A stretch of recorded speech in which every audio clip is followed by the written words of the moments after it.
Divine Elements of Design in the Decorator's Voice. I'm a certified interior decorator, professional organizer, and planning and productivity strategist. If those are topics that you're interested in, please subscribe to this channel and hit the bell for notifications. In addition to my weekly YouTube videos and blog posts, I also have a free 5-day course titled 5 Days to Organize Life and Home email course. The description will be in the box below, so please check it out. So in today's video, I want to discuss 7 easy ways to reset your life for 2023. Yes, every time we have a new year, we always say new year, new you, and all of those things. But there are some things that we really should do instead of just making resolutions. So the very first thing I do recommend is getting yourself a new planner. Of course, I'm going to suggest the Divine Life and Home Planner that I have recently published. So I will link this in the description box below, but you can get it from Amazon or in my Etsy shop. My Etsy shop will be, I will give a 10% off discount code, which is Divine10. But starting your new year with a new planner is excellent. Basically, you have 12 months worth of blank pages to organize and plan your life.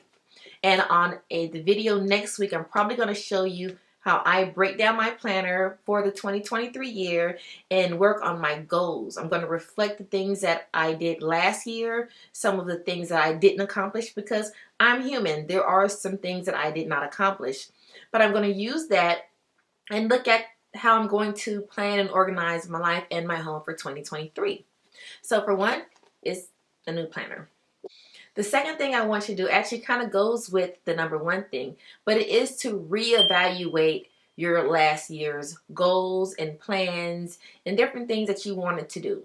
So that will actually help you move forward with the new year. So don't be hard on yourself. Like say, for example, me, I wanted to save X amount of money. Well, I actually only saved a third of that amount because, hey, life happens. I'm not hard on myself. I'm not going to kick myself, but I'm just going to ask myself, why didn't I save what I wanted to save, and what could I do better? So, and this goes with everything. This goes with your work goals, your family goals, your body goals. Maybe you want to lose X amount of pounds, or you wanted to go vegan for half of the year or whatever. But just kind of use this time to just reevaluate 2022 and see what things you can improve on for 2023.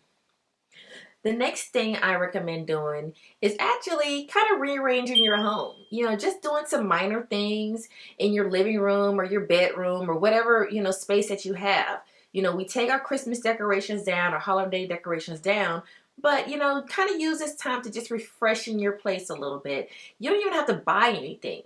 You know, move a lamp from one room to the next room, or a throw pillow from the bedroom to the living room, or however.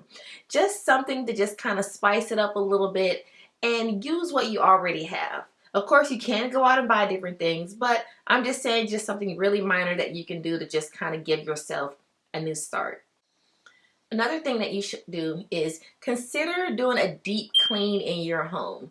So even if you have a weekly service, a bi-weekly service, or a monthly service, consider a deep clean for them to come out and do those things that they would do yearly. So, you know, if you have a cleaner person or if you have a service, you know, let them know, hey, this is the beginning of the year. These are some of the things that I want to go ahead and do.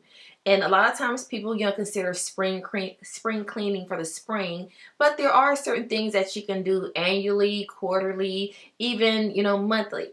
And actually, you know, we discussed some of those in my book. So that's another thing that you should do to restart your year. Just a nice, fresh, deep clean of your home. The next thing I recommend you doing is to go through your phone, go through your iPad, and actually kind of give yourself a decluttering of your physical and of your digital pictures. If you're like me, you take like 50 pictures just to get the one good one that you like. So kind of use this time to go through the year and just get rid of all those old pictures that you know you're not even going to use. If you automatically do it monthly or weekly or whatever, that's fine. But take this time and look at all of 2020, even if you do like 1 month at a time. And just kind of go through and make sure that you're only keeping those good pictures that you need. Because a lot of times You know, we keep all these pictures and then a year goes by and a year goes by and you don't realize you have like 20 pictures that you should have deleted a long time ago that you didn't even want. So take this time to just do a visual and then also a physical look of all of those things. Another thing, we're talking about digital. Use this time to go through your emails. Go through your emails, your junk mails, and just get rid of those things. You know, I would love to be what's called inbox zero. That's my goal. And, you know, I'm a work in progress, but I'm never at inbox zero. I never can open up my email and have like zero. Normally when I open up my email, I have like literally thousands of unopened emails. So I kind of tell myself, you know, self, just try to get down to a certain percentage a day or spend 5 minutes, you know, just deleting old emails. So that's something that you can do moving forward, because let's face it, let's leave a lot of those issues and bad emails in 2022 because we are looking forward to what we have in store for 2023. And last and certainly not least, now is the time to go through and rotate your files. If you have a paper filing system such as the Freedom Filer system, and I will leave some information about the Freedom Filer system below, but you're supposed to rotate your files yearly. So this is a good time to go ahead and do that. If you do not have a paper physical filing system, you can also do it digitally. So if you keep all of, let's say for example, a certain bill on a folder on your desktop for 2022, now you may be able to move that over to the folder titled, you know, older files or files from 2020 to 2025, and you can just put that whole folder there. And this actually goes for work. If you have a job where you have like certain things that you really don't want to let go of, so you kind of keep them, just put them all in a folder for 2022, and then as the years go by, you can start getting rid of some of the old ones. So maybe you want to get rid of the ones from like 2019 and then only have 2020, 2021, and then 2022 if you want to leave the last 3 years worth. So that's something that you can do. So I really hope these 7 tips on how to reset your life and home for 2023 are useful and something that you can implement. Please leave whatever questions or comments you have in the discussion box below. I would love to keep the conversation going there. Like I said, I will leave a link for my Divine Life and Home Planner in the comments section. Amazon is great. You can get it in 2 days, or you can order it from my Etsy shop and use code Divine10 off.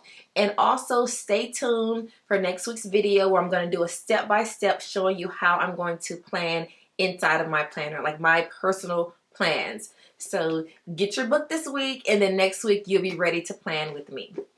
Thank you very much, and please give this video a thumbs up, and if you're not already subscribing, please subscribe. Thank you, and have a divine day. Goodbye.